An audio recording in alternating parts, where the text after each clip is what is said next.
de la teoría de los teóricos que han hecho posible el desarrollo de la sociología. Precisamente por eso es que tenemos esto y estamos viendo en la segunda unidad estos personajes, estos teóricos, estos propulsores de la sociología.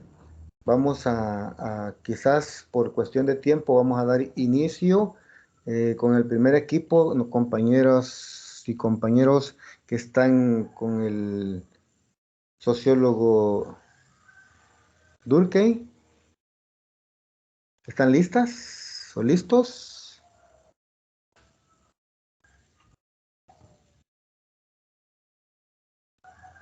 ¿Quiénes son?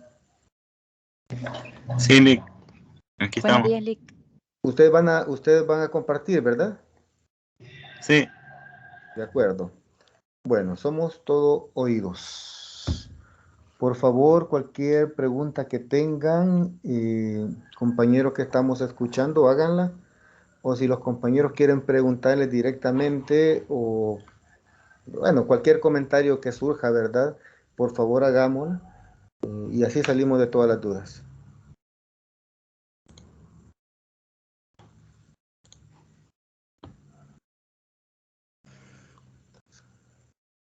ya se logra visualizar. Sí, se logra. No, yo no veo nada. ¿Los demás sí ven? Sí.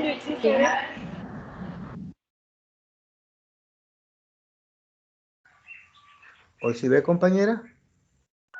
No, Lick, pero de todas formas, creo que ya casi, ya casi.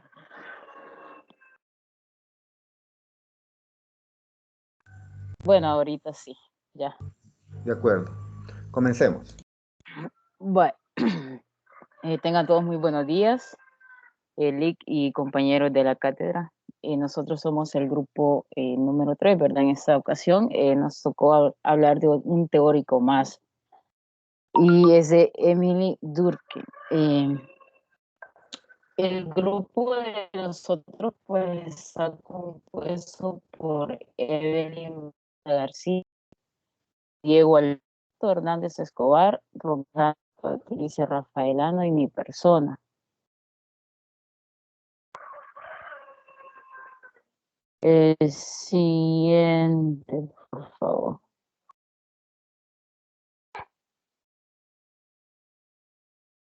Bien, y tienen una fotito de ese sociólogo, ¿verdad?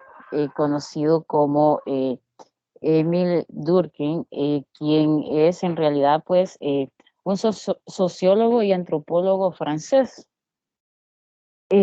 Dice que sociólogo Emile Durkheim en 1858 a 1917, sociólogo y antropólogo francés, que en 1879 Durkheim ingresó a la Escuela Normal Superior de París y se licenció en filosofía en 1882. Terminados sus estudios, ¿verdad? En la normal, se dedicó prácticamente y de lleno a la sociología. Durante el curso de 1885 a 1886 se trasladó a Alemania. Desde entonces envió a revistas francesas artículos sobre filosofía y ciencias positivas, colaboraciones gracias a las cuales fue nombrado profesor encargado de la asignatura de ciencia social y eh, ciencia social y pedagogía de la Universidad de Burdeos en 1887. Para eso, en 1896 se le otorgó la cátedra y fundó la revista del Año Sociológico. En 1902 fue nombrado profesor de la Cátedra de Ciencias de la Educación de la Facultad de Letras en París. Eh, en, eh, Prácticamente la enseñanza que simultáneo con la sociología hasta su muerte, ¿verdad? En eso se basó prácticamente. El siguiente.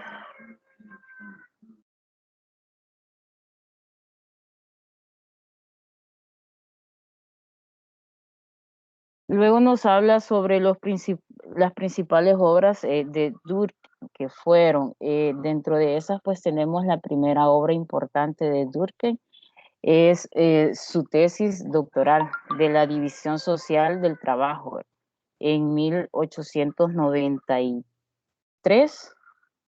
Eh, en ella se analiza la división social, ¿verdad? Como un hecho social que coacciona en sí al individuo, así como el problema de la solidaridad social.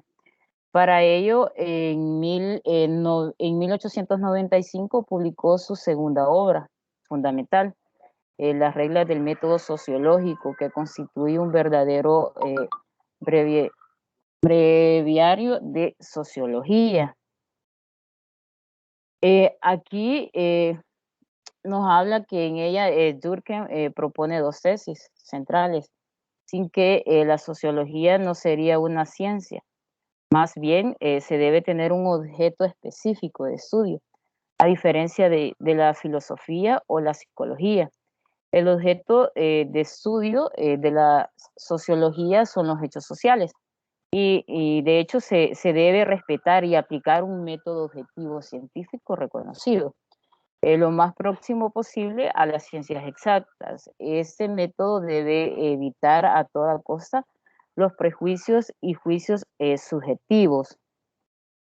Luego dice que después de esta obra, Emily Durkheim publicó una serie de artículos y trabajos en diferentes revistas o como colaboración en libros, entre los que merece mencionarse Crimen y Salud Social en 1895.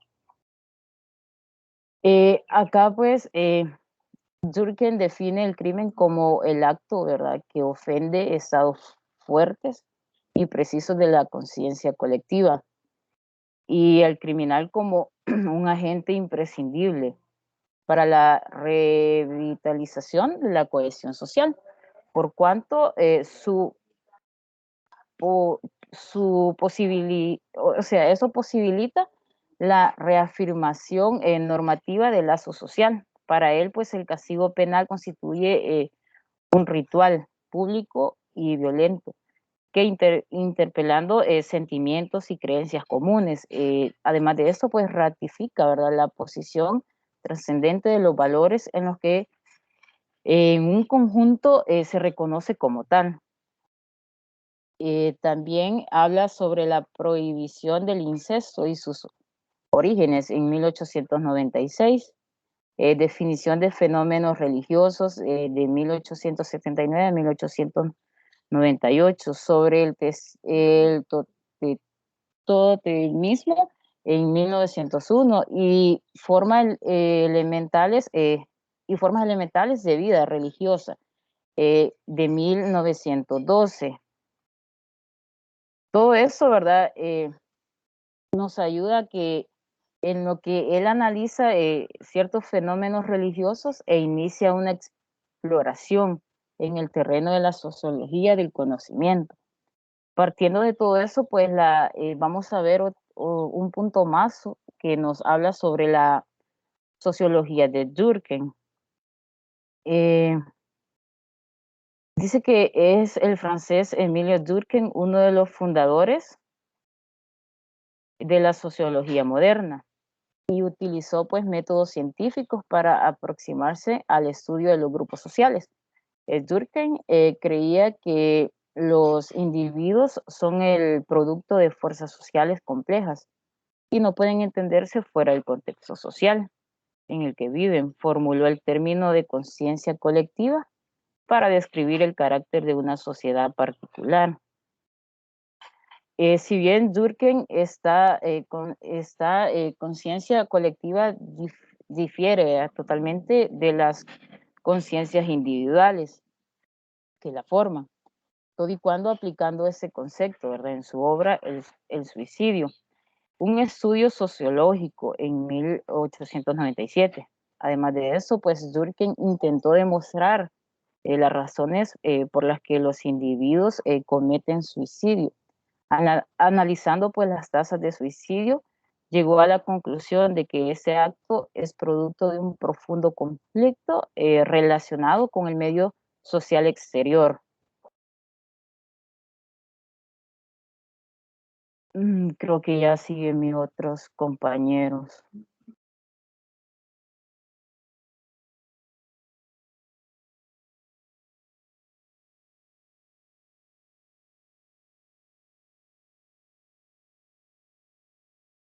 Buenos días a todos.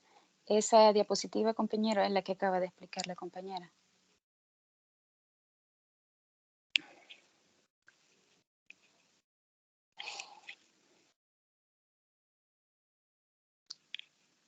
Ay, no, qué barbaridad.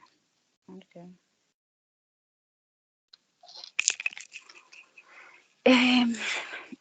Continuando con lo que explicaba la compañera, según la definición de sociología para Durkheim, él definió a la sociología como la ciencia de los hechos e instituciones sociales. Emily Durkheim considera que el objeto fundamental de la sociología debe consistir en el estudio de los hechos sociales. La idea de que los hechos sociales deben ser tratados como cosas es vital para distinguir la filosofía de la sociología como objetos. Los hechos sociales deben ser estudiados de un modo empírico, no filosófico. ¿Es la siguiente?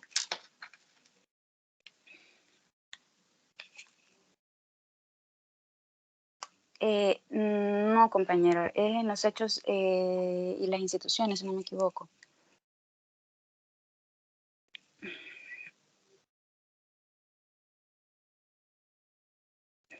La anterior.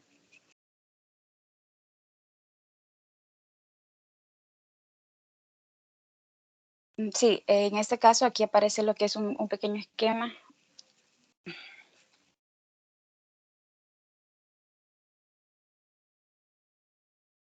No, no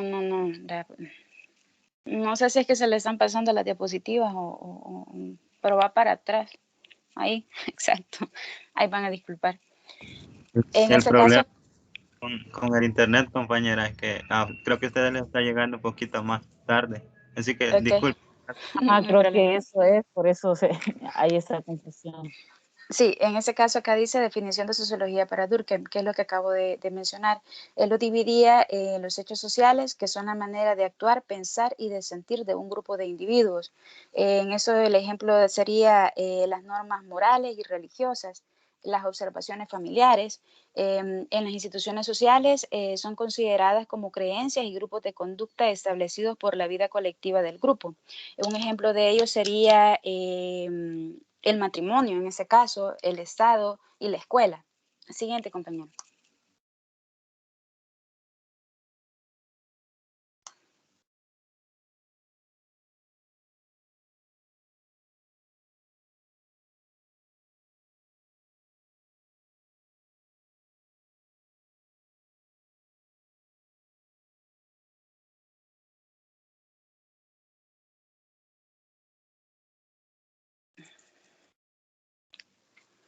Sí, acá dice que se distinguen en su obra, vamos a ver, los hechos inmateriales.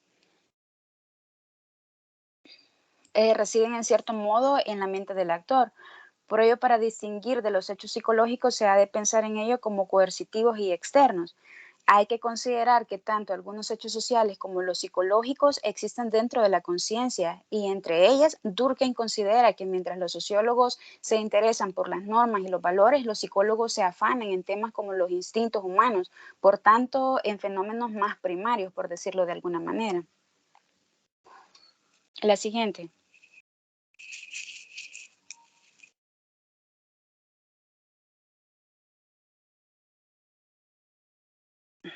Los hechos sociales materiales son los más visibles. A veces el hecho social se materializa y llega a convertirse en un elemento del mundo exterior.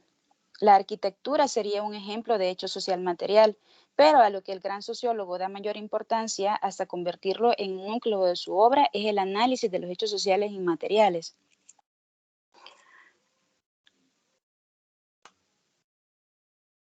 La siguiente.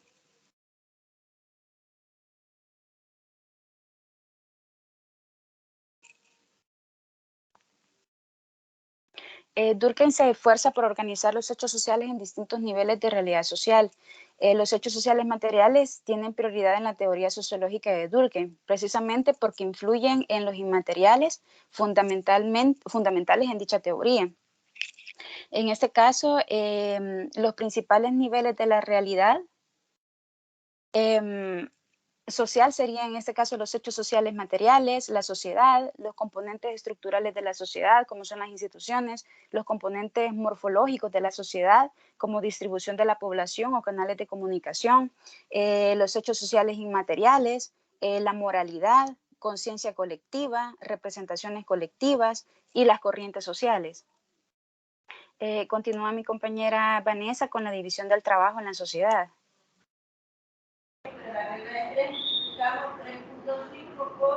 Buen día a todos. Voy a hablar sobre lo que es la división del trabajo en la sociedad según Emile Durkheim. Él concebía dos tipos de sociedad. El primero, que era más primitivo, corresponde a la solidaridad mecánica, que se caracteriza por una estructura social laxa y con poca o ninguna división del trabajo.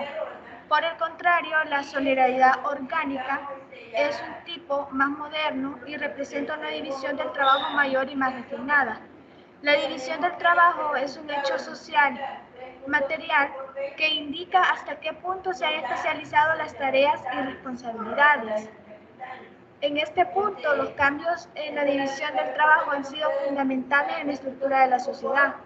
De modo que una sociedad caracterizada por la solidaridad mecánica se mantiene cohesionada porque sus individuos tienen conocimientos similares, mientras que una sociedad en la que prima la solidaridad orgánica se mantiene unida porque los individuos tienen distintas tareas y conocimientos, donde se crea una red de interdependencias. Por ello, la sociedad moderna se mantiene unida por la especialización de las personas y la necesidad de servicios de otras. Entonces, en este punto, Durkheim habla de los dos tipos de sociedad. La sociedad mecánica, que es la conciencia, es colectiva y aumenta su fuerza e independencia, y son mayores cuanto más pronunciadas son las semejanzas entre los individuos de las sociedades. Y luego está la sociedad orgánica, donde la importancia de la conciencia es colectiva y disminuye en las sociedades. Acá lo importante o lo interesante es que para Durkheim estos dos tipos de sociedad sirven de fondo para el estudio de los fenómenos sociales, en conjunto al método comparativo, que para él es el único método de estudio sociológico que se debería tener en cuenta. Siguiente diapositiva, por favor.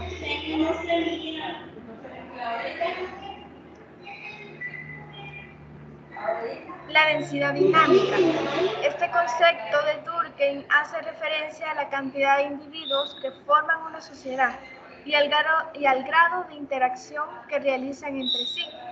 Un aumento del número de individuos unido al aumento de interacción conduce a un cambio de la sociedad mecanista a una sociedad organicista, dado que dicho aumento provoca una mayor competencia entre todos al tener características similares. En cambio, la división del trabajo permite a las personas y a las estructuras cooperar entre los diversos ámbitos de especialización para así complementarse y que la sociedad tenga una mecánica de unidad. Siguiente diapositiva, por favor.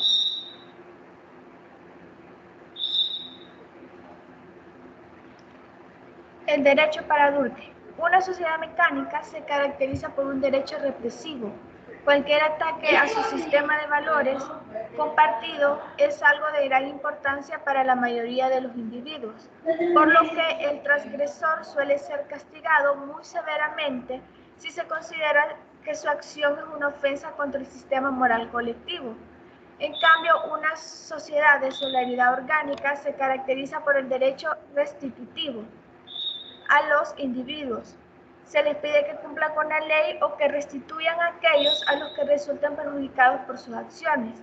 En este tipo de sociedades, la gente suele reaccionar emocionalmente ante el incumplimiento de las leyes, mientras que, como leímos, en el primer tipo de sociedad, la administración de la justicia corre a cargo de las masas. En cambio, en el segundo, la administración del derecho restitutivo corre a cargo de los especialistas, lo que concuerda con la especialización característica de la división del trabajo. Siguiente diapositiva, por favor.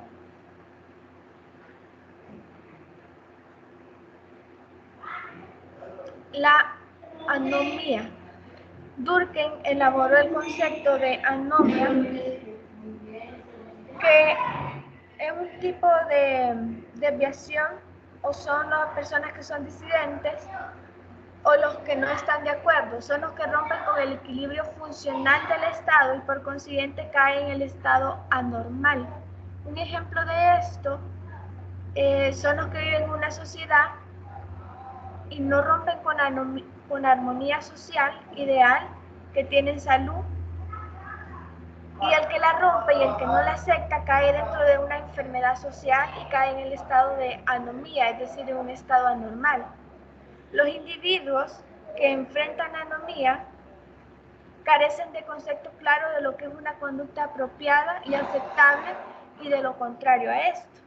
La sociedad se observa como un todo, como un sistema en el cual sus partes interactúan y están relacionadas entre sí.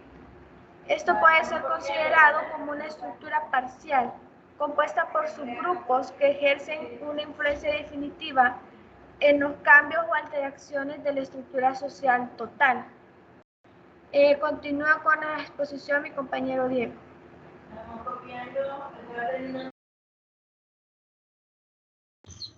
Bueno, continuando con la temática, vamos a hablar de la coincidencia colectiva.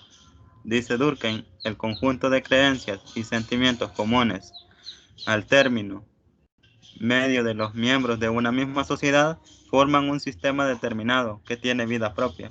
Podemos llamarlo conciencia colectiva o común. Es pues algo completamente distinto a las creencias particulares, aunque solo se realiza en los individuos. La conciencia colectiva es mucho menos importante en una sociedad con solidaridad orgánica que en otras sociedades mecánicas.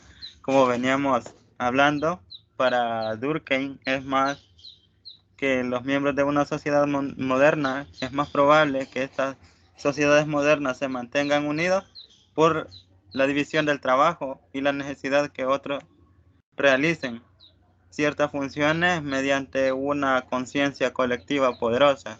Es decir, que pueden haber conciencias, según Durkheim, pueden haber conciencias colectivas que son demasiado fuertes, pero será mejor que haya una división de asignaciones, como lo veníamos hablando, una división de trabajo, porque de esta manera las sociedades se van a poder continuar más firmes, ya que no se crea ese sentimiento, porque Durkheim habla bastante del sentimiento, no se está creando ese sentimiento de ser absoluto, sino de crear la conciencia orgánica y de que el ser humano se dé cuenta que necesita estar en sociedad y que necesita dividirse los trabajos.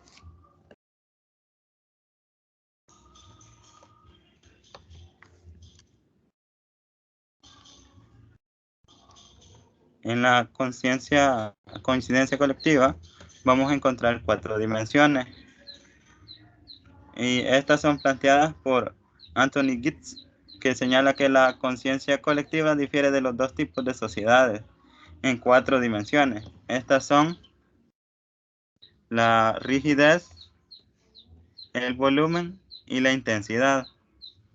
En cuanto a la intensidad, se refiere al grado con que se siente, es decir, que con el grado con las que las personas se sienten atraídas a ciertos colectivos, a ciertas funciones de la sociedad. La rigidez se refiere a los niveles de definición, es decir, qué tan planteado está ese planteamiento social, ese colectivo. El contenido se refiere a la forma que adopta la conciencia colectiva en los 2 tipos polares de la sociedad. Es decir, que el contenido habla de que en las sociedades no siempre debe haber solo una corriente, sino que deben haber 2 o más corrientes, y que las personas, la sociedad en sí, se debe decantar por un contenido. y el volumen, que se refiere a la cantidad de personas, el volumen, como la palabra lo dice, de conciencia colectiva que se tiene.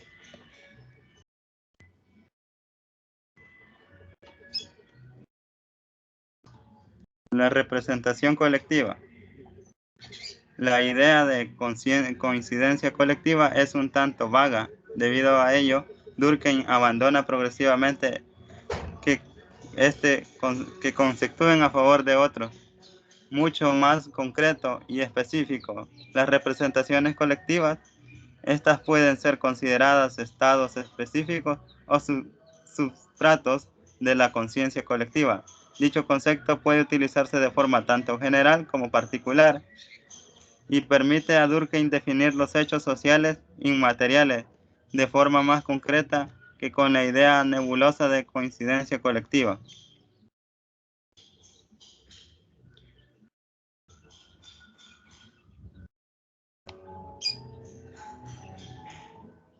Las representaciones colectivas hacen referencia a las normas, los valores colectivos concretos como son la familia, las ocupaciones, es decir, las divisiones que hablábamos de trabajo anteriormente, el Estado, las instituciones educativas y religiosas. Es decir, que con este planteamiento Durkheim tiene algo más concreto con que representar las coincidencias, ya que todos los individuos tenemos ciertas coincidencias, pero se pueden representar por diversos colectivos, y estos, como lo mencionaba, pueden ser los colectivos familiares, los colectivos de trabajo, los colectivos de escuela, etc. Su existencia no depende de ningún individuo en particular, y su duración es superior a la duración de la vida del individuo. Estas características hacen que las representaciones colectivas trasciendan al individuo. Lo que plantea Durkheim es que, a pesar de que si nosotros dejamos de existir, las representaciones colectivas van a trascender en el tiempo.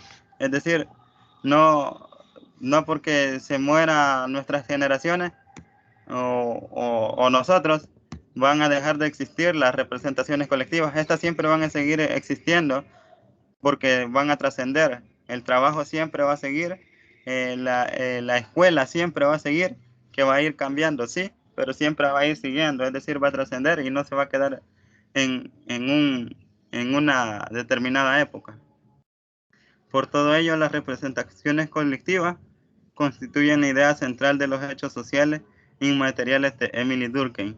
Es decir, que con esto de que plantea de las representaciones colectivas, Emile Durkheim pudo plantear de mejor manera los sucesos y las representaciones inmateriales que no había podido reforzar en el planteamiento que hemos tratado anteriormente.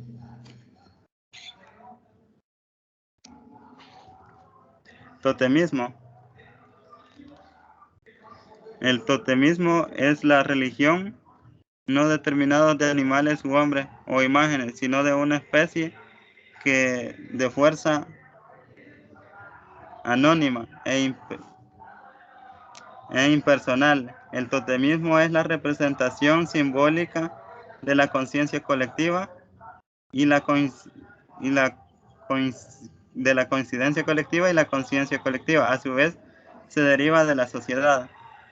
En el totemismo, Durkheim plantea que la sociedad es la fuente de conciencia colectiva, de la religión, el concepto de Dios y en última instancia de todo lo sagrado.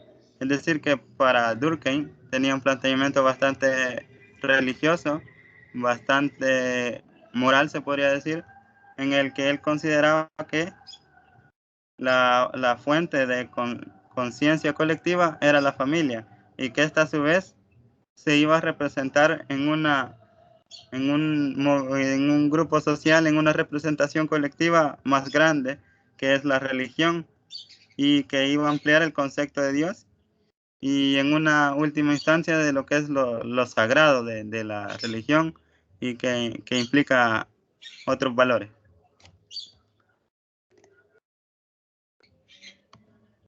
Tenemos un video, pero no sé si se va a poder, licenciado.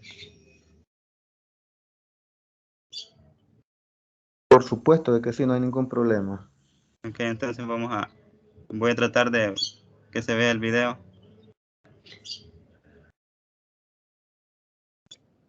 No,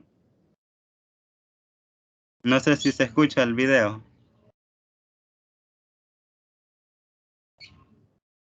Está en pausa, no sé si por eso.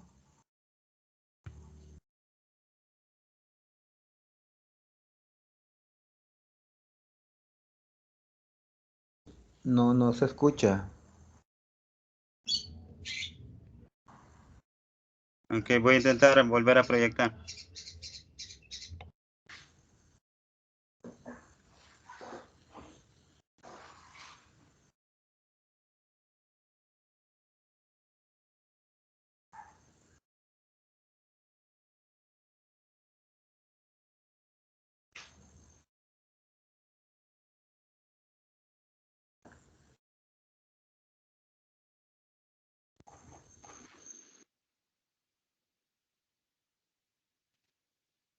Medios son fundamentales para todos aquellos que estudian ¿Ya se escucha? Sí, compañero. Sí, pues sí, ya. ciencias sociales. Como bibliografía voy a estar utilizando la introducción al análisis sociológico de la Cátedra de Sociología de la Universidad Nacional de Lomas de Zamora. Durkheim es conocido por ser padre de la sociología, ya que en las reglas del método sociológico establece el objeto de estudio y la metodología de la sociología. El objeto de estudio van a ser precisamente los hechos sociales, no los hechos psicológicos particulares y subjetivos, sino precisamente todas las formas de actuar, sentir y pensar que son externas al individuo y se le imponen de coercitivamente. Para Durkheim, estos hechos sociales pueden ser tratados como cosas observables, cuantificables, medibles y por lo tanto tratados o analizados objetivamente. Son hechos sociales, el lenguaje, los idiomas convencionales del mundo que nos preexisten, nosotros ya venimos a un mundo hablado, el derecho, la ley, el sistema judicial o incluso el Estado, o evidentemente el sistema monetario. Las dos características fundamentales del hecho social son su exterioridad y su coercitividad. El primero de los cuales, el hecho de que son externos, quiere decir simplemente que no fueron producidos por el individuo. Por ejemplo, el trabajo. Ya existía antes que nosotros vengamos al mundo y seguramente seguirá existiendo cuando nosotros partamos de él. Esto no quiere decir que los hechos sociales sean externos, sino que ha habido un momento en el que fueron instituidos. Los hechos sociales son coercitivos mediante la sociabilización primaria en la familia, mediante la sociabilización secundaria en la escuela, o luego con el grupo de pares, en el trabajo, etc., se nos van a estar imponiendo determinado tipo de valores, saberes y demás que van a formar nuestra subjetividad como individuos. La mayor parte de las veces esta coerción es intangible o tácita y no se nos presenta con demasiadas resistencias, generando una doble conciencia. Por un lado, una conciencia individual y evidentemente por otra, una conciencia social. La sociedad existe en cada uno de los individuos que forman parte de un sistema de valores, creencias y una moral común, y evidentemente en sus normas, sus sanciones y demás. Así, hechos tan particulares como el amor, el gusto por el café o el asco hacia determinados alimentos que nos podrían parecer subjetivos, individuales y particulares, son en realidad construcciones sociales, ya que en cada cultura de cada momento histórico han sido diferentes. Los hechos sociales son por lo general la naturaleza de la sociedad humana, es decir, son imperceptibles a no ser que evidentemente intentemos transgredirlos o ir más allá de ellos, entonces sí nos encontraremos con una serie de sanciones más o menos explícitas, como por ejemplo normas, las sanciones, leyes, o implícitas, como por ejemplo la burla o el ridículo social, que nos impedirán, como una presión social, ir más allá de ellos. Los hechos sociales son de diferentes tipos o índoles. Por ejemplo, los más perdurables en el tiempo se les suele llamar morfológicos, y hay otros más breves como la opinión de las multitudes, las tendencias, las modas y demás. Los tipos de sociedad, según Durkheim, son dos: las sociedades primitivas y las sociedades modernas, diferenciadas por el tipo de solidaridad que las caracteriza. Aquí Durkheim utiliza como sinónimo de solidaridad precisamente lo que facilita la cohesión social o la moral y los valores de esa sociedad. Las sociedades primitivas se caracterizan por una solidaridad mecánica y las sociedades modernas por una solidaridad orgánica. La solidaridad mecánica es la solidaridad propia de las sociedades más primitivas, o también denominada directa. Está dado por lazos de parentesco más o menos directo entre clanes y familia. Hay una poca o nula división del trabajo, ya que las actividades son muy elementales. No hay propiedad privada, sino que es más bien propiedad comunal. La religión y la tradición suelen ser los que determinan los valores que unen a dicha sociedad, y hay severas sanciones para quienes transgredan las normas sociales. En cambio, la solidaridad orgánica, propio de las sociedades más industriales o modernas, se produce a través de un proceso de diferenciación y especialización productiva, una división social del trabajo, donde individuos de diferente índole, a través de sus capacidades, talentos, formación y propiedad privada, van a realizar diferentes actividades. Acá la solidaridad es orgánica porque cada órgano de una sociedad debe cumplir su función diferenciada para que el organismo social en su conjunto funcione adecuada o correctamente. Acá se da una paradoja. En las sociedades orgánicas hay mayor libertad para el individuo y por lo tanto mayor riesgo de anomia o disgregación social, que esa libertad, esa individuación se convierta en egoísmo. También para Durkheim, los dos tipos de sociedades se caracterizan por tener dos tipos de derecho diferente. Las sociedades más primitivas tienen un derecho represivo. Acababa de decir que sancionan fuertemente de forma física a quien infringe la ley, a través de, por ejemplo, ejecuciones o destierros. Y las sociedades orgánicas se caracterizan por un derecho más bien restitutivo. Tratan de restituir un determinado orden preexistente antes de que se cometa el delito. El Estado para Durkheim no es sinónimo de conciencia social, es más bien un caso particular de la conciencia social. Evidentemente, la conciencia social de un pueblo está en su historia, en sus mitos, leyendas, valores y religión. Y un caso particular, es decir, con objetivos y medios bien precisos para cumplir un objetivo social, es el Estado.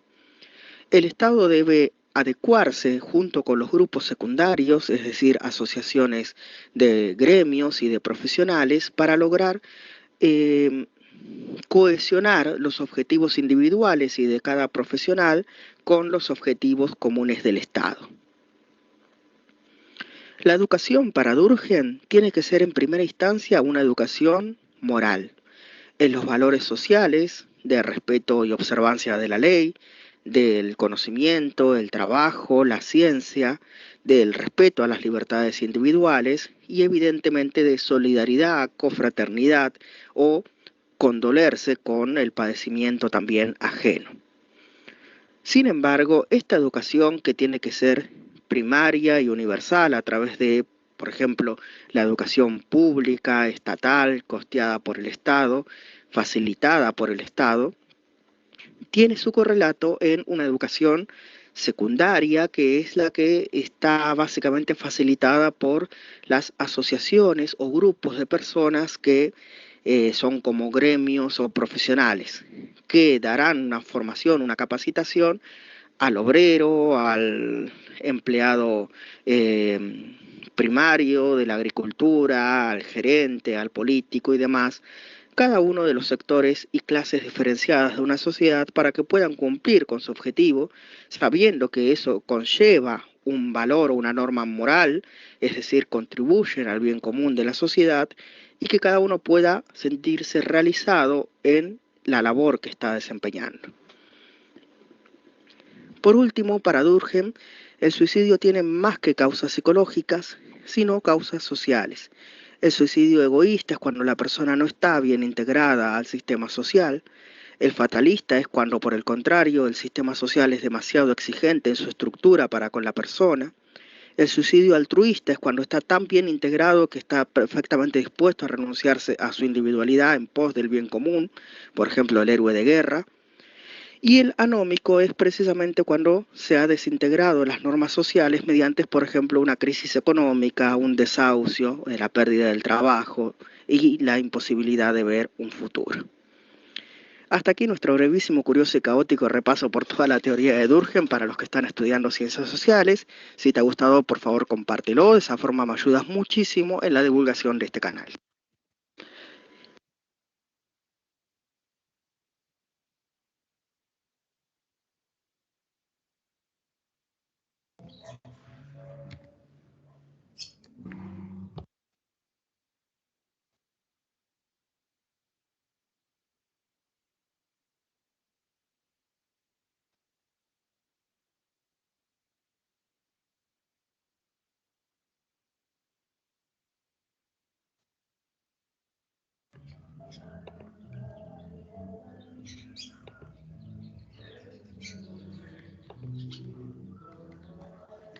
Bueno, pues y eso ha sido lo que es nuestra presentación. Esperamos que se haya comprendido y nos quedamos aquí con la bibliografía que usamos.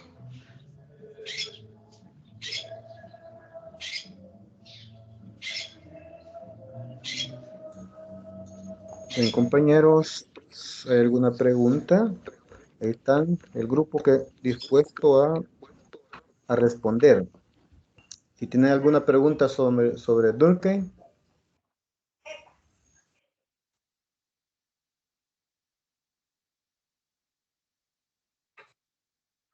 Gracias. No, tal vez lo del totemismo, que si el totemismo está relacionado, según Durkheim, solo a la religión o hay aspectos sociológicos fuera del aspecto religioso que se pueden considerar como totemismo.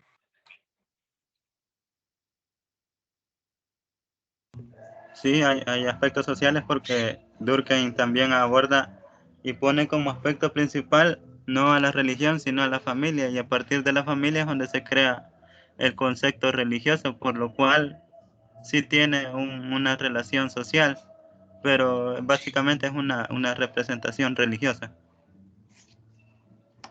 Ok, gracias.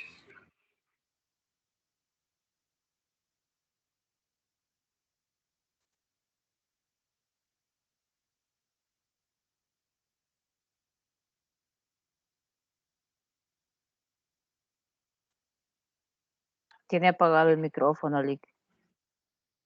Perdón, perdón, tienes razón. Bueno, decía, si no hay más preguntas, pasamos entonces con el otro sociólogo. Este día vamos a también a dejar una actividad como evaluada ya para el segundo laboratorio, el otro 50% del laboratorio, ¿verdad? Y que la van a entregar el día viernes. Hoy la dejo y la entregan el viernes. Le voy a decir al compañero Ademir que suba la pregunta y ustedes tienen hasta el viernes para entregar sus respuestas. Y eso va a tener una equivalencia del 50% del laboratorio, del 100%, ¿verdad? Así es que esta presentación que han hecho más la pregunta que deben de contestar, lo vamos a evaluar con 50 y 50%, que al final va a ser el 100% del primer laboratorio que vamos a desarrollar. Muy bien, compañeros. Preguntaba si no hay preguntas sobre Durkheim. Si no hay, pues continuamos. Bueno, segundo equipo, por favor. ¿Listos? ¿Quiénes son?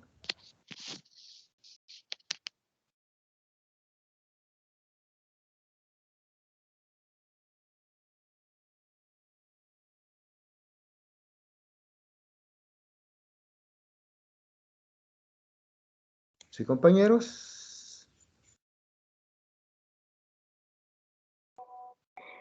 Buenos días, Lick. Buenos días. A mi equipo y a mí nos corresponde pasar a exponer ahorita.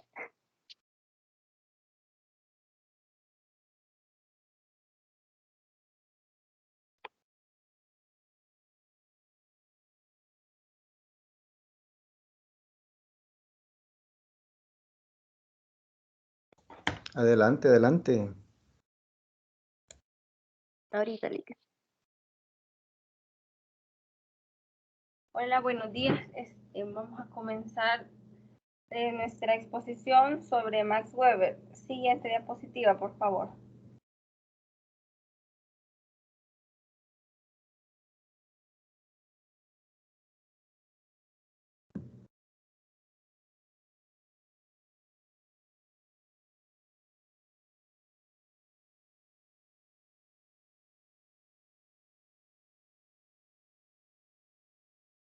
Bueno, primero vamos a ver quién es Weber. Él nació, un pequeño resumen sobre su vida. Nació el 21 de abril de 1864 en Erfurt, la actual Turingia. En aquella época pertenecía al Reino de Prusia. Él también es hijo de un funcionario adinerado y liberal y una madre calvinista y muy religiosa. Él fue un estudiante precoz. La vida de Weber transcurrió en el mundo académico y la política, en una época en la que Alemania, Europa y en todo el mundo se encontraba en plena ebullición. También él participó en el nacimiento del Imperio Alemán, que se desarrolló en 1871 y hasta su desaparición en 1918, después de la Primera Guerra Mundial. Del mismo modo, presentó el cenit de la expresión territorial en África y Asia y también de la Segunda Revolución Industrial. Trabajó como profesor universitario de Friburgo en 1894 y también en la Universidad de Heidelberg y él era un intelectual y polemicista incansable. Weber entró a la política en 1888 y durante toda su vida mantuvo lazos liberales y de izquierda. Por su trabajo como sociólogo e historiador, le brindó la oportunidad de trabajar como consejero para la delegación alemana que negoció la rendición de Alemania en el Tratado de Versalles y como uno de los redactores y supervisores de la Constitución de la República de Weimar. Como gran observador de las innovaciones de su tiempo, centró su trabajo en dos cambios cruciales: el nacimiento de las modernas naciones-estado, basado en una burocracia profesional, y en la expansión del capitalismo occidental. Siguiente, por favor.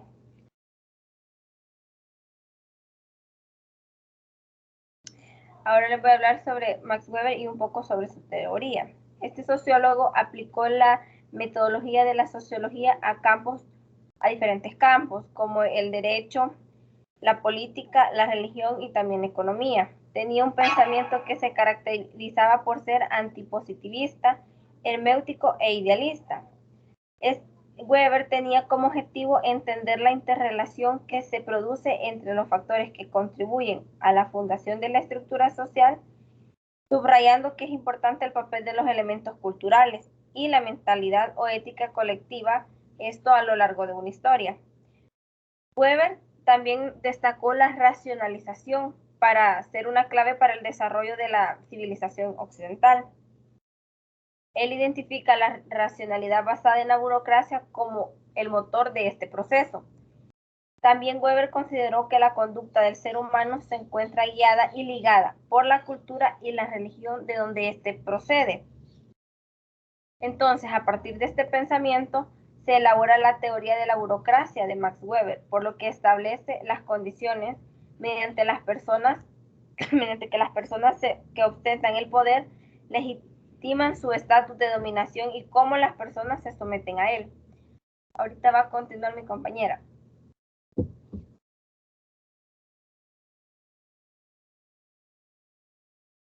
Buenos días, licenciada y compañeros. Continuando con el tema, yo voy a hablar un poco sobre... Podría pasar la compañerita, por favor. Sobre las aportaciones de Max Weber. Bueno, los aportes de Max Weber al campo de la sociología fueron de muy importancia, en la cual han llevado a que muchos autores lo cataloguen como uno de los grandes institucionalizadores de ese campo. Dentro de los aportes tenemos que él fue un fundador de la sociología junto a Marx, Durkheim y Comte. También renovador de las ciencias sociales y la metodología. También estableció los fundamentos del método de trabajo de la sociología moderna, aportándole rigorosidad y legitimidad. También él desarrolló conceptos concretos para la interpretación de la historia, un análisis e interpretación de tipo racional. Se dice que también él es considerado uno de los padres de la sociología moderna y de la administración pública. Su libro, La economía y sociedad, es considerado el libro más importante de la sociología en el siglo XX. También contribuyó a las teorías a distintos campos, entre ellos la psicología social y de las organizaciones. Y por último tenemos que su pensamiento y escritos son una influencia en la elaboración de la teoría sociológica de la actualidad. Siguiente, compañero, por favor.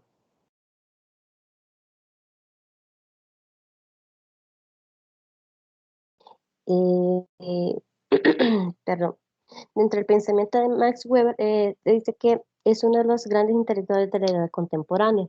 Sus obras y sus pensamientos han influenciado en todas las ramas de las ciencias sociales. Para Max Weber, las ciencias sociales es un conjunto donde poseen unas características que la diferencian de otros ámbitos de estudio. Como primer punto tenemos este sujeto en el cual alega que no se ocupan de fenómenos regidos por una ley universal. Como por ejemplo en una ley universal tenemos la ley de la gravedad. Y por último tenemos de que los campos de estudio de las ciencias sociales se caracterizan, crean y definen por la voluntad del investigador, en el cual de tal forma siempre estos quedan influenciados por determinados principios, valores e intereses subjetivos, en lo que por ellos afirman que las ciencias sociales en sí nunca podrían comprenderse así en su totalidad dentro de la realidad del marco histórico social. A continuación, mi compañero seguirá con la exposición.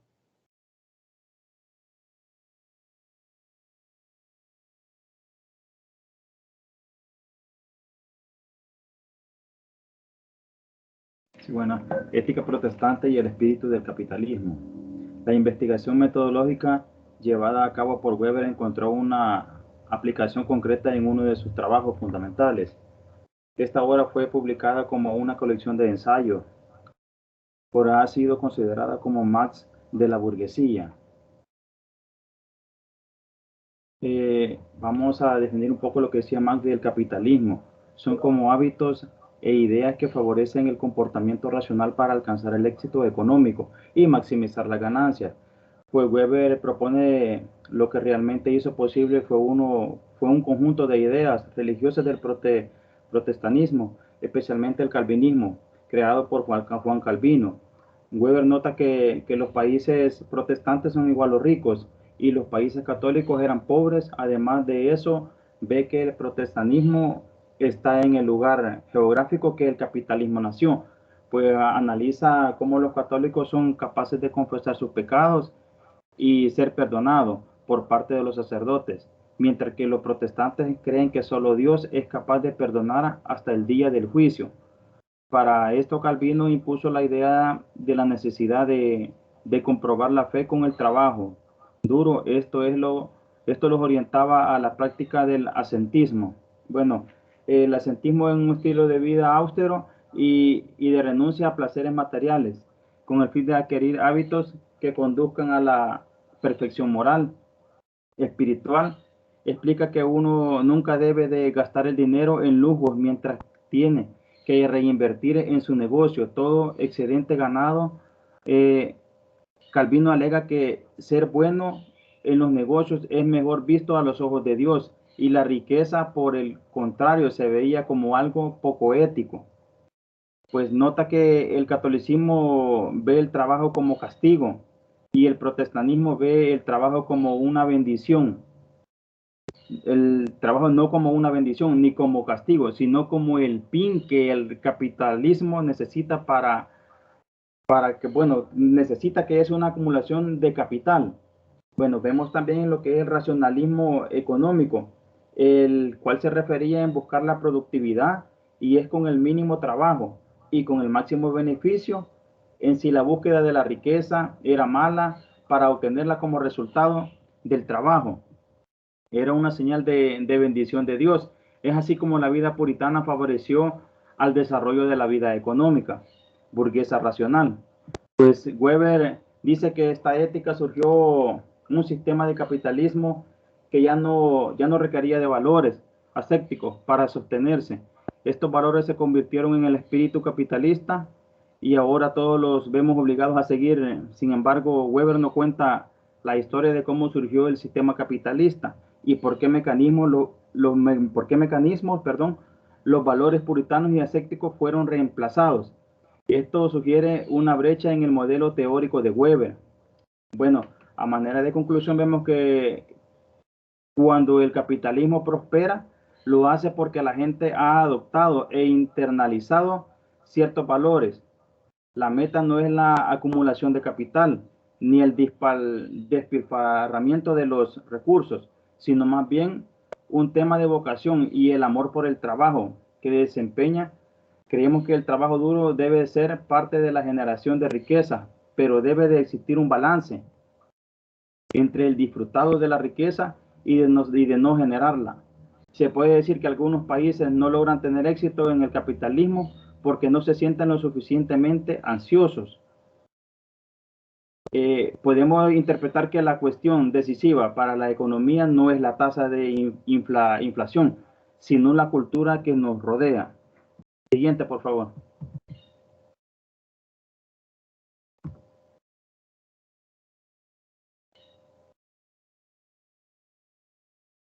La predestinación ética y la riqueza, el pensamiento calvinista. Al contrario, para los católicos, para los calvinistas, la riqueza dependía de la predestinación divina, a la que todo ser humano se encuentra sometido desde su nacimiento. Si todo estaba predestinado, la acumulación de riqueza no era más que la plasmación de la voluntad divina. Ello, a su vez, era una muestra de que el individuo enriquecido había sido bendecido por la gracia de Dios. Ello tenía otras, tenía otras importantes implicaciones éticas personales, como que esa riqueza no debía usarse para el lujo o el disfrute personal, sino que debía de servir para aumentar la propia fortuna.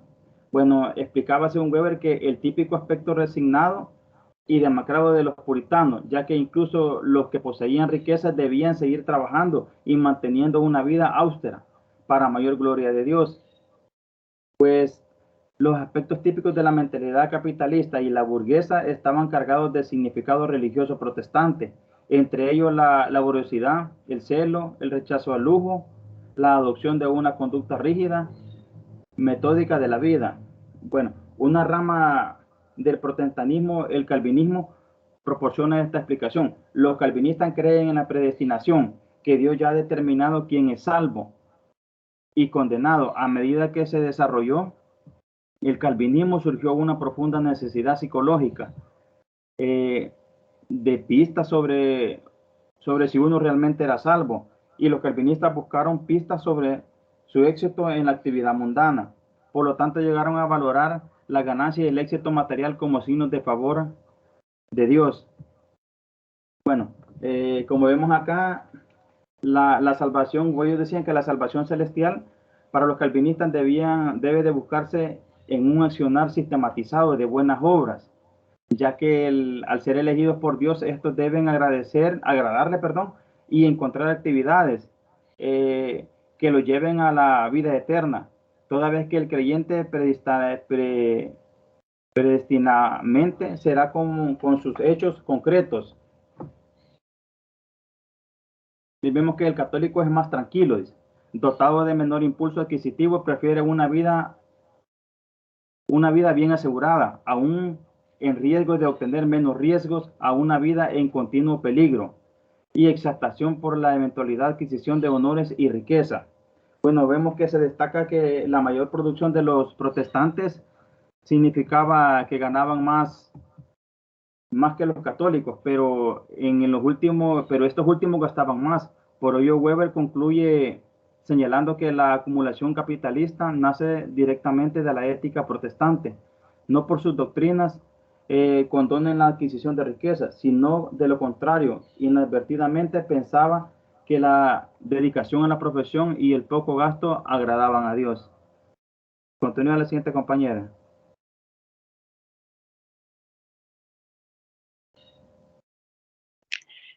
Buenos días a todos. Continuando con lo que es la exposición, los libros más importantes. En 1905, La ética protestante y el espíritu del capitalismo. Fue el inicio, en este libro fue el inicio de un trabajo sobre la sociología de la religión. Se considera un texto fundacional en sociología económica y una contribución histórica al pensamiento sociológico en general. En 1919, la política como vocación y también lo que es la ciencia como profesión. Estas dos fueron prácticamente una publicación en conjunto donde Weber definió el Estado como una entidad que ostenta el monopolio de la violencia legítima y los medios de coacción. Una definición que fue fundamental en el estudio de la ciencia política moderna en Occidente. En 1920, la sociología de la religión.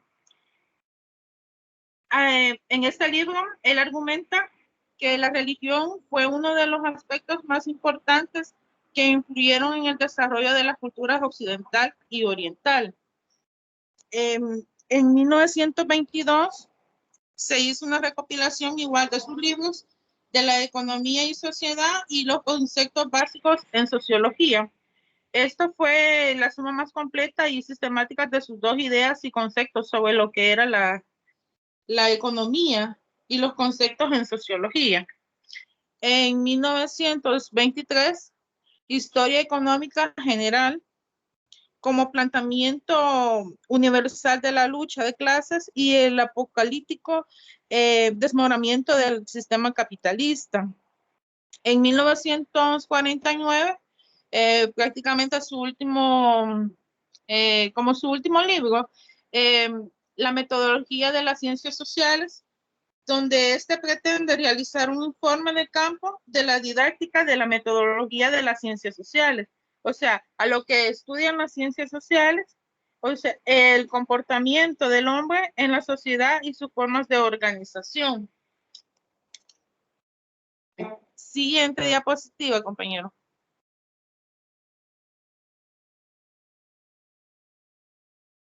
El mundo tras sus teorías. En la conmemoración de sus 150 años de nacimiento por la UNESCO, acá fue un reconocimiento de su labor para las ciencias. La UNESCO le entregó pues prácticamente un reconocimiento. En este caso no fue tan físico como entregándoselo a él, pero sí se hizo el reconocimiento, donde este lleva por título Racionalismo Occidental y su espejo oriental, o sea, un reexaminando el trabajo de Max Weber. Occidental y espejo oriental, o sea, donde nos dice que fue todo el trabajo que Max Weber realizó en todo el transcurso que él estuvo y realizó los trabajos, y en este fue haciendo sus libros de todas las investigaciones que él iba realizando. La busca explicar y enigma del mundo moderno a lo que ahora vemos, ¿verdad? Y en este caso surgió una como una pregunta, un ejemplo se puede decir, donde se pregunta o se dice que Europa, ¿cómo puede superar la forma tan radical al resto del mundo? En este sentido, Weber, como muchos otros, se esforzaron sin éxito en encontrar rasgos que pudieran dar sentido al excepcionalismo europeo. O sea, cómo Europa ha tenido muchos aportaciones, o en sí han sido, digamos, los filósofos más exitosos que se han tenido en lo que es la historia contemporánea. Hasta acá, compañero.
Sí, no se escucha. Perdón, no sé si seré yo, pero no se escucha, Liz. No se le escucha, licenciado. Bueno, les decía que hubiese sido bueno que anotaran algo, ¿verdad? Los compañeros que estamos escuchando, y si tú tenían alguna duda, pues preguntarle en el momento, para cualquier inquietud, pues. Porque de hecho, la pregunta que vamos a realizar ahora tiene que ver con los 4 teóricos que hemos visto, ¿verdad?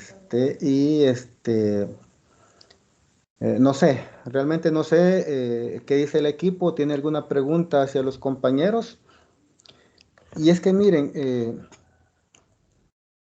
la información muy buena, la información buena, ¿verdad? Pero yo les dije, y esta teoría de cada autor podemos aplicarla. Hay coincidencias en que con nuestra realidad, sí o no, ¿verdad?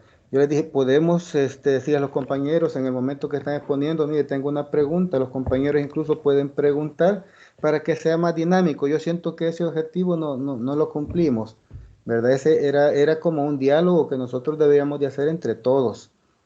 Y a excepción de un par de grupos que sí lo hizo, ¿verdad? Sobre todo el grupo de la hermana, que, bueno, la hermana fue bien directa en preguntar, ¿se acuerdan? La hermana Lucía fue bien directa en preguntar, y eso es lo bueno, ¿verdad? Así que si ustedes tienen preguntas al equipo, pues es momento de hacerlas. Y igual, ¿verdad?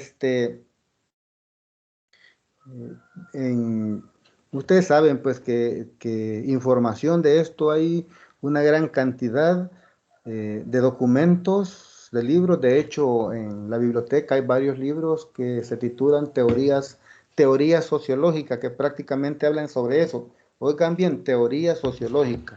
Hay un autor que se llama Richter, y que él tiene teoría sociológica clásica y teoría sociológica contemporánea, que es prácticamente el que estoy usando a la par de otro que se llama Timachevsky, ¿verdad? Son dos libros que estoy usando para revisar esta información. Pues yo sé que a ustedes por el momento se les hace un poco difícil adquirir la información, pero igual, ¿verdad? Si ustedes ven en línea hay muchísima información sobre esto. videos incluso que explican también, ¿verdad? Cada uno de los autores que hemos visto, hay una gran cantidad de videos que hablan sobre cada uno de los autores. Repito, ¿verdad? Lástima que no cumplimos con el objetivo, que era un diálogo entre todos, era un diálogo. Pues sí, para que no se cargara y se viera así como una exposición así bien, no sé, ¿verdad? Pero, si hay alguna pregunta hacia el equipo, compañeros, háganla.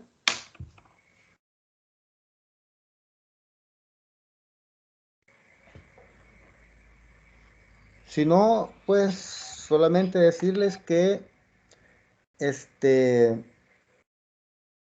solo nos hace falta un autor, la sugerencia de Francisco, ¿verdad? Vamos a ver si el tiempo nos da para ver por lo menos a uno, porque estamos bastante cargados con temas.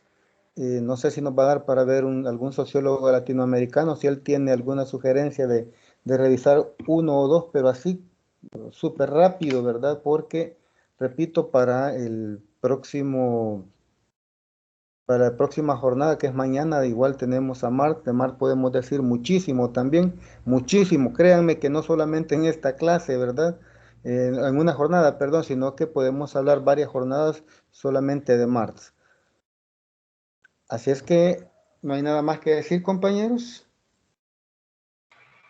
Yo respecto a eso de la sociología a nivel latinoamericano, creo que la mayoría de autores que estamos viendo, sí es cierto eso que acaba de decir, que la mayoría siempre se han centrado en Europa como en esta idea eurocentrista y dar explicación a la sociedad del ser humano desde Europa, pero creo que también va encima las mismas percepciones que se tienen en Latinoamérica, porque incluso las percepciones que tenemos de sociedad son copia eurocentristas. Es bien difícil que logremos tener una perspectiva latinoamericana cuando los mismos estudios sociales son basados en autores o en percepciones eurocentristas. Ahora, no es que no hayan. Yo creo que Freire, aunque se dedicó a la pedagogía, pero para mí Freire es un gran sociólogo. En sí no era su profesión, pero Paulo Freire describe de una forma latinoamericana tan bien el pensamiento de la educación y desarrollo de los pueblos, que creo que sus aportes, más que todo al referirse al pueblo latinoamericano como oprimido, ahí es una buena idea que se puede sustentar a las teorías sociológicas del por qué específicamente no hay una teoría sociológica que prevalezca en Latinoamérica. Hay muchos norteamericanos, eso sí, no quiere decir que no existan, hay muchos mexicanos también, y Argentina también da muchos aportes. Ahora, pero de forma moderna, no es que no existan, mi idea creo que es esa, es que siempre las opacamos por tener la misma idea de la sociedad eurocentrista y la no latinoamericana, y otra que muy bien lo decía Galeano, que es la identidad negada. Entonces se niega constantemente las características latinoamericanas, y hay otro salvadoreño que para mí es un sociólogo muy importante. No solamente tenemos a Gaviria, pero adentro de la dialéctica romántica, pero Masferrer. Entonces Masferrer de verdad logra poner, y creo que también ese es un problema de la academia latinoamericana, no darle el nombre a las personas que se lo merecen como tal. La mayoría de intelectuales o de teóricos, porque creo que la palabra intelectual tal vez es algo, no sé, excluyente, pero creo que la mayoría de teóricos terminan siendo representados adentro del mundo del romanticismo poético, o terminan siendo identificados como una crítica. Y ese siempre va a ser algo que le voy a tener a las academias latinoamericanas, de no elevarlos a donde pertenecen estos personajes. En Uruguay, por ejemplo, tenemos a Galeano. Está dentro de sí, que sus poemas, pero creo que va mucho con nuestro idioma. El español, y más que todo el latinoamericano sufrido, cuando explicamos algo hay mucho sentimiento. Por eso es que dicen que el idioma de la filosofía es el alemán, pero porque uno en alemán puede expresar un montón de cosas que no necesariamente están relacionadas con el sentimiento, por ende científicamente específico. Pero en español también hay ciertas características lingüísticas y antropológicas que no es difícil separarlo. Una sociedad latinoamericana sin el sentir histórico, como por ejemplo las Venas Abiertas de América. Es un estudio sociológico en realidad. La cultura del diablo es un estudio antropológico de la cultura y comportamiento salvadoreño. Y se merece tener el espacio como un estudio sociológico, como una teoría del por qué la sociedad salvadoreña se desarrolla así. Ayer estaba viendo un documental bueno, en realidad es un programa que se llama Filosofía en la Calle, de Darío Schwarzenberg. Es un argentino buenísimo, se los recomiendo, a ver si les paso el link. Y él estaba hablando, ¿verdad?, sobre la filosofía de Hobbes y de Rousseau, y cómo Hobbes, en su obra de Leviatán, y elegía el nombre de Leviatán, que es el miedo de la libertad, porque la libertad individual implica que el otro sea igualmente libre que yo y pueda transgredir la mía. Entonces elegimos una figura y sacrifico mi libertad para que sea una entidad que rija la libertad de todos. Entonces para mí eso es bien latinoamericano. Elegimos no tener estudios profundos que prevalezcan en el tiempo, sociológicos, o de alguien que se dedique, porque si vemos todos estos teóricos sacaban su dinero de su familia, eran acomodados, la mayoría. Me atrevería a decir que el único que de verdad pasó pobreza fue Marx. Muchos de sus hijos, bueno, 2 de sus hijos murieron, no tenía para el hambre, no tenía para la comida, pasó hambre en Inglaterra. Su primera tesis la tuvo que dejar. Si no hubiera sido por Engels, probablemente no lo termina y no supiéramos nada del Capital. Pero los demás han tenido de dónde sacarlo. Ahora, la Academia Latinoamericana tenemos que comenzarla a contar desde 1600, 1700, o sea, llegamos tarde a la fiesta, cuando ya habían teorías muy avanzadas en Europa por el renacentismo. No había una academia escrita de ese modo en Latinoamérica. O sea, hay que entender lo que eso se aprendió. La forma de hacer academia y ciencia también es un estilo europeo. La forma de hacer academia y ciencia latinoamericana americana era distinta por parte de los pueblos originarios. Estaban en los escritos, los tenemos en códigos que ni siquiera podemos leer, ¿verdad? Entonces es bien difícil saber cuáles son esas teorías de comportamiento humano prehispánico, y desde ahí ya tenemos que más de 500 años de atraso en formulación de teorías sociológicas. Entonces creo que eso es algo bueno de analizar, y cada uno de nosotros creo que pudiéramos buscar una persona latinoamericana, que sí hay, somos muchos los que pensamos de esa forma, no es que no existamos, que no tengamos la fama de Hobbes, Durkheim, Rousseau o Comte, otra cosa, ¿verdad? Pero que sí hay estudios, muchas veces con fondos propios, en el caso de Freire, y porque los estados y los mismos gobiernos no dan para eso. No hay academia estatal.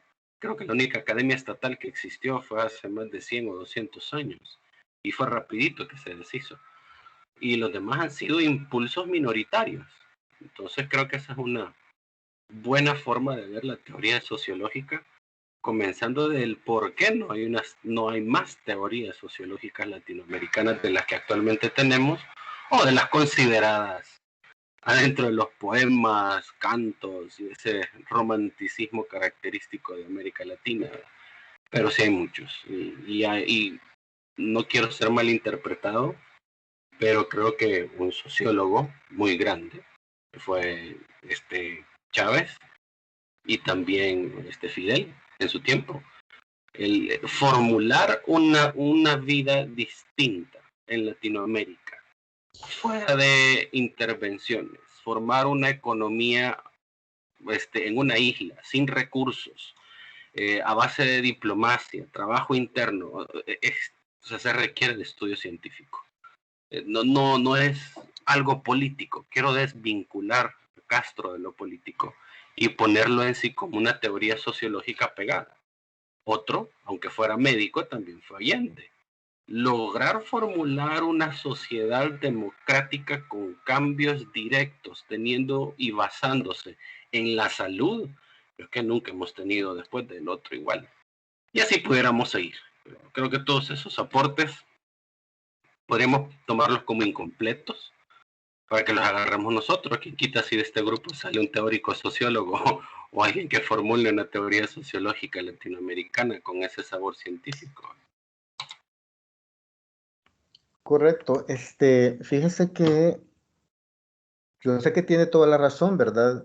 Sin embargo, la cuestión es en el planteamiento de los programas que se han elaborado, actualmente, y yo creo que, bueno, al menos particularmente en nuestra universidad, ¿verdad? Y esa es para mí, un gran aporte en estos momentos que usted, pues si alguien lo retomara y al menos si yo tengo la oportunidad de decirlo, lo diría, ¿verdad? En cuanto a buscar quizás un apartado o una unidad de la sociología latinoamericana y particularmente de la sociología en El Salvador. De hecho, las carreras en estos momentos, las carreras que imparte la Facultad de Educación se están actualizando, de hecho las van a actualizar. Yo estoy dentro del grupo, no de los que están actualizando, pero bueno, tenemos un grupo con los que trabajamos, que son los decanos, todos los decanos, ahí estoy dentro de ese grupo. Si tengo la oportunidad de hacer la sugerencia, pues créame que sí, se la voy a hacer al señor decano, ¿verdad? Que se incluya dentro de teoría sociológica un apartado de la sociología latinoamericana y particularmente, si es posible, centroamericana y particularmente de El Salvador, que eso sería lo ideal. Usted ha mencionado pues algunos personajes que han sido trascendentales, sobre todo, ¿verdad, Freire? Para algunos países, con la... Bueno, a él prácticamente, como usted lo dijo, no se le conoce como sociólogo, sino como pedagogo, pues. Una gran pedagogía, de hecho, ¿verdad? Una gran pedagogía, tiene una gran cantidad de libros, pedagogía del oprimido, pedagogía de la esperanza, y bueno, una gran cantidad de libros que tiene Pablo Freire. Eh, Igual mencionó, ¿no?, los compañeros bueno, ustedes como estudiantes de las ciencias sociales deben de conocer, ¿verdad? El libro de La cultura del diablo, que es un libro de un salvadoreño, de hecho hace relativamente poco se murió, que trabajó muchos años con nosotros ahí en la universidad, el doctor Velázquez, que a pesar de que ya tenía muchos años, él no faltaba de la biblioteca casi todos los días a visitar, por lo menos a visitarla o a consultar diccionarios, libros, etcétera, ¿verdad? Eh, que como bien dice usted, igual Galeano, ¿verdad? Las venas abiertas de América Latina, el libro que Chávez, ¿verdad?, le regaló en un congreso a Bush, no sé si se acuerdan. ¿A Bush fue? No, Obama. A Obama, Obama, ¿verdad? ajá. Ah, sí, sí, Que ajá, es un exacto. gran pleito porque le aceptó el libro. Con Bush lo que hizo es el azufre, parece, ¿verdad? No sé. Ajá. En la OEA, que aquí Sí, huele sí. a azufre. Sí. Vaya, miren, es que de hecho es que sí hay, pues. Y han habido y hay todavía. Y yo coincido también con usted, es que escuchar los discursos de Chávez, yo lo vivía, pues, o sea, honestamente yo lo vivía, es que era, bueno, una sensación increíble escucharlo. Y es que sabía de todo, ¿verdad? Hasta de música popular de casi todas las regiones, y le citaba, pues, o sea, con nombres, ¿verdad? Con nombres, citándole. Y con nosotros, lógicamente, como estudiantes de las ciencias sociales, nosotros debemos de conocer todo eso. Esos grandes discursos de ¿cómo se llama? Fidel Castro, pues, delante de cientos, de miles, ¿verdad?, de personas. O sea, no era porque realmente, era porque sabía, era porque llamaba la atención, o sea, era porque conocía, pues, de lo que estaba hablando. nosotros, no sé si usted se dio cuenta que Galeano vino a El Salvador. La Universidad de El Salvador le dio un doctorado honoris causa. Sí, solo vi la noticia, pero claro, por mi edad no me di cuenta, pero ajá. Tuve la oportunidad de estar por ahí también, ¿verdad? Siempre he tratado igual, ¿verdad? De estar un poco al tanto de todo lo que está pasando y tuve la oportunidad, es increíble escucharlos. Saramago, que llegó también ¿saben quién es Saramago, verdad? Nobel de literatura portugués, que tuvo la oportunidad también de llegar a la Facultad de Derecho de la Universidad de El Salvador a presentar un libro. Ahí estuvimos, increíble pues, Nobel de literatura. Pero es que nosotros debemos de estar pues pendiente pues de lo que está pasando. Yo por eso les digo, o sea, nosotros debemos de estar leyendo la realidad constantemente. ¿Qué es lo que pasa aquí en nuestro país, en Centroamérica y a nivel internacional? Porque, ¿qué les quiero decir? Porque lo que pasa afuera, pues, de una u otra forma incide en la situación que nosotros estamos viviendo. Y no es válido que nosotros nos quedemos, cuando nos hagan una pregunta sobre eso, sobre la realidad, no sepamos, no conozcamos. Debemos de conocer, pero quizás por ser la primera actividad que dejamos, yo creo que ya les dije y les voy a repetir, creo que no alcanzamos el objetivo, y el objetivo, ya les dije, era que hiciéramos un diálogo entre todos, ¿verdad? Participativo, pues, que las dudas que ustedes fueran escuchando, pues, las fuéramos sacando entre todos, y por eso es bueno, no solamente porque al otro equipo le toca, ¿verdad? Eh, hablar sobre cierto autor, no quiere decir que yo no voy a ir a investigar algo sobre ese autor, porque es necesario que nosotros lo hagamos. Por si tengo alguna duda, por lo menos por lo menos un resumen, ¿verdad? Porque si ustedes ven el objetivo de esa unidad, ¿cuál es? Que ustedes conozcan. Parte de la teoría, no todo, por supuesto, pero parte de la teoría. Porque eso es vital para nosotros, ¿verdad? Para ustedes, los estudiantes de ciencias sociales, es vital que lo conozcan, que lo lean, que lo estudien, que lo analicen, que lo interpreten. Muy bien. Pero bueno, muchas gracias, realmente muchas gracias, porque no es fácil leer, buscar información, tratar de comprender lo que ahí está. Son autores sumamente difíciles, ¿verdad? Pero bueno, vean ustedes, ya tenemos la información. Lo que falta es que dije que vamos a hacer un laboratorio con el 50% del total del, del total, ¿verdad? Porque el laboratorio dijimos que lo íbamos a dividir en dos, esta presentación y uno escrito hasta cierto punto, ¿verdad? Pero ¿cuál va a ser? Aunque se los voy a adelantar, es la elaboración de un cuadro comparativo de los teóricos que hemos visto. Lógicamente, de los aportes principales que ellos tienen. Un cuadro comparativo, bueno, Augusto Comte, Spencer, Durkheim, Max Weber, ¿verdad? Un cuadro comparativo, y eso nos va a ir ayudando a que nosotros nos apropiemos de la teoría de ellos. Bueno, ya vimos, ya leímos, ya escuchamos las exposiciones, y luego vamos al cuadro comparativo y poco a poco vamos, no todo, pero vamos a ir apropiándonos de algunas ideas principales de los autores. Ese sería prácticamente el laboratorio. Lo vamos a subir, la pregunta la va a subir el compañero instructor, y para el próximo viernes a las, ¿qué horas? 12 de la noche debe ya estar ya subido por parte de ustedes, ¿verdad? Nosotros lo revisamos, lo calificamos y luego les vamos a hacer llegar las notas. De igual forma, ¿verdad? Esta actividad ya la vamos a evaluar, y le vamos a subir la nota. Para el día de mañana tenemos a otro grupo con otro tema, Marx, que también no es fácil, ¿verdad? Leer a Marx, yo he tratado, he tratado leer El Capital, pero lo dejo siempre a medias, ¿verdad?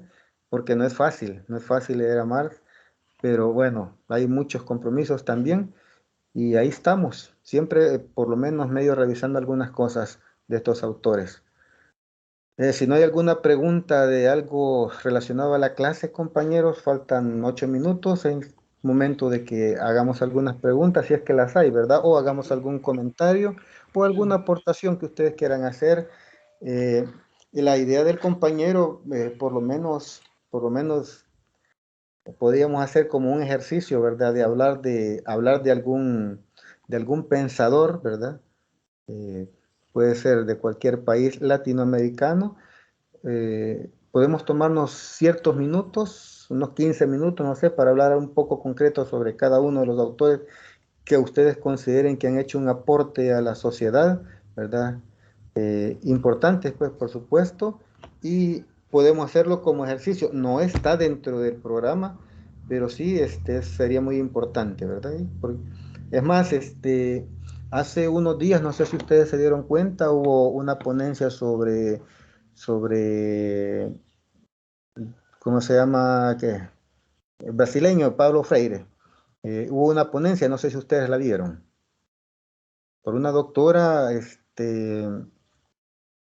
brasileña, hablando de Pablo Freire. Incluso se emocionó tanto y tiene tanto conocimiento porque lo ha estudiado que casi lloró pues al final, ¿verdad? Porque en estos momentos no es una situación, y ustedes deben de saber eso, no es una situación fácil para los que son de ese tipo de pensamiento, ¿verdad? El Estado prácticamente tiene bloqueada esa idea pedagógica de Pablo Freire. Ustedes saben el presidente que tiene, qué línea tiene, ustedes deben de conocerlo, ¿verdad? ¿Cuál es su forma de pensar? ¿Qué piensa de la parte social? O sea, nosotros debemos de conocer todo eso, compañeros. Si ustedes, bueno, me imagino que ustedes tienen una idea de él, ¿verdad? Muy bien, ¿alguien tiene algún aporte? ¿Quiere agregar algo? Con gusto lo escuchamos.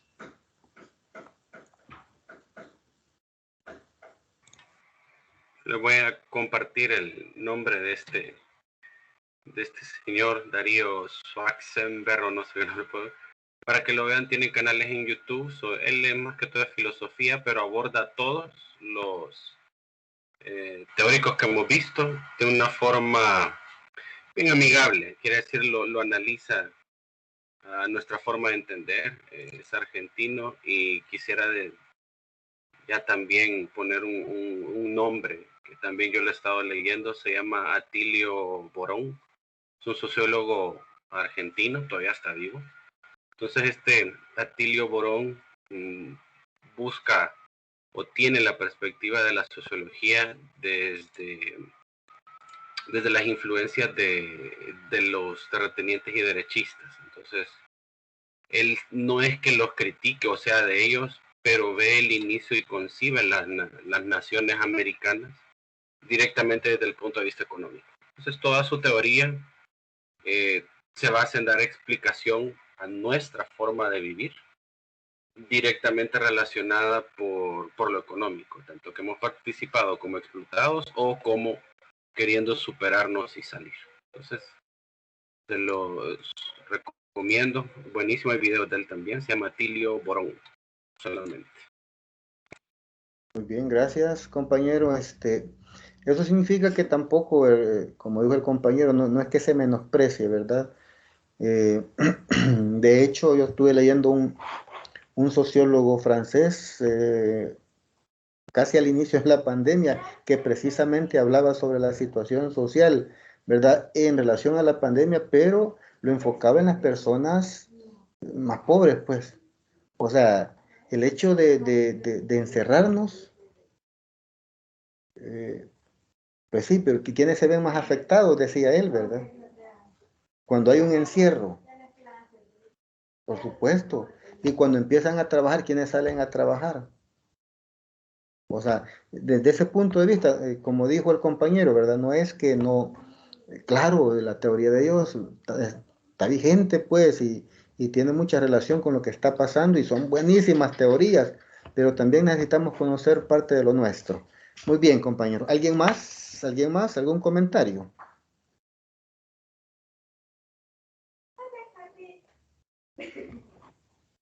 ¿Algún comentario, compañeros?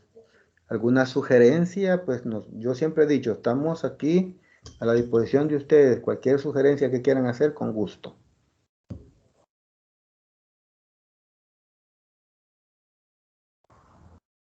¿Nadie?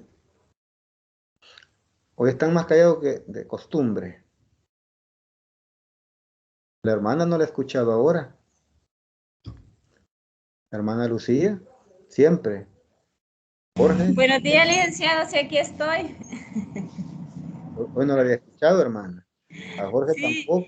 no, es un pequeño comentario bastante interesante lo que dicen los compañeros sobre los teóricos que hemos estudiado hoy este día. Vemos que las cosas van cambiando poco a poco según lo que ellos exponían. La forma de pensamiento cambia también. Ya en su tiempo fue bastante acertado lo que ellos dijeron, e incluso hoy en día también, pero no específicamente a un 100%, ¿verdad? Sino que va evolucionando, como decía los teóricos de la semana pasada, la sociedad va cambiando y pues el tipo de pensamiento de la misma sociedad cambia también, ¿verdad? Pero como decía Rafael, sería bueno ver a los que aportan aquí en Latinoamérica, ¿verdad? A la sociología, eso sería bastante importante estudiarlos a ellos también, porque generalmente solo estudiamos a los teóricos europeos, ¿verdad? Acá en Latinoamérica me imagino que han de haber, pero no se le da el estudio específicamente a ellos para conocer más de lo que aquí en América Latina pues sucede o pasa dentro de las diferentes sociedades que tenemos en los diferentes países. Esa sería mi opinión, licenciado.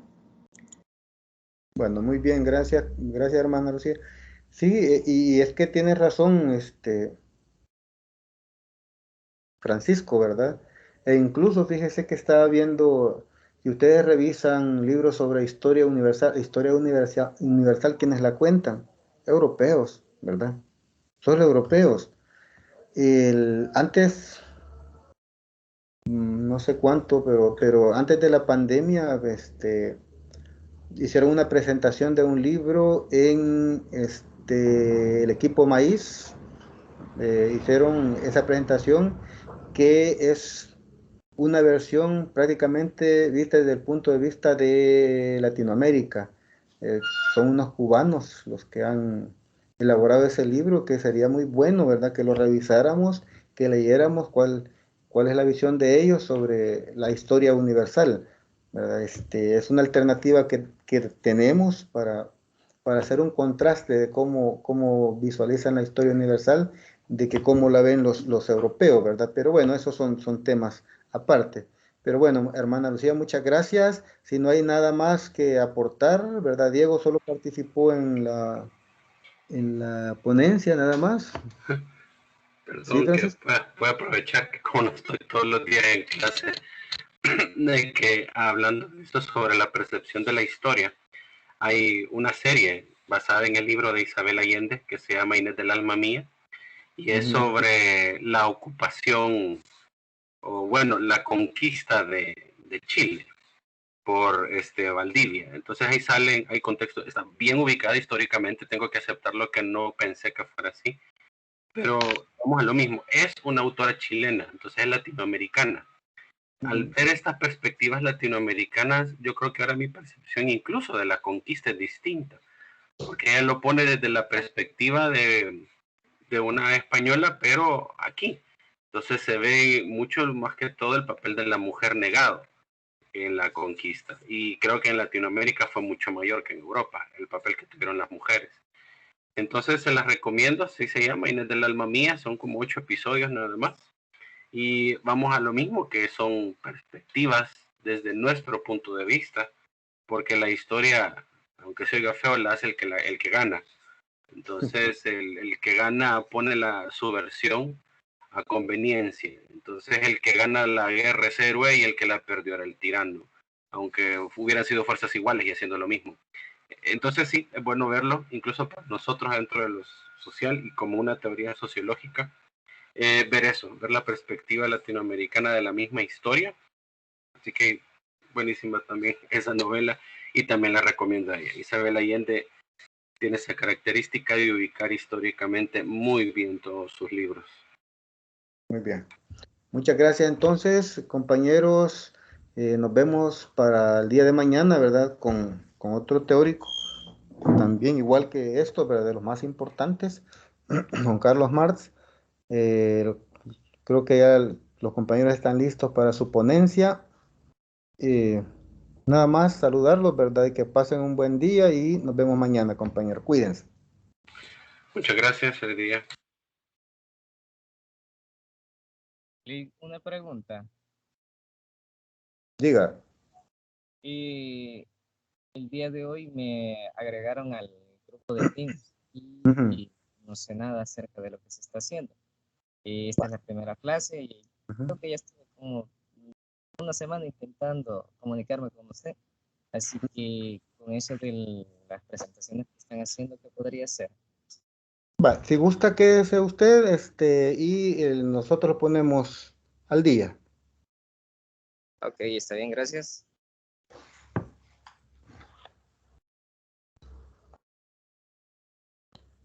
Cuídense, compañeros. Adiós, Lick. Adiós.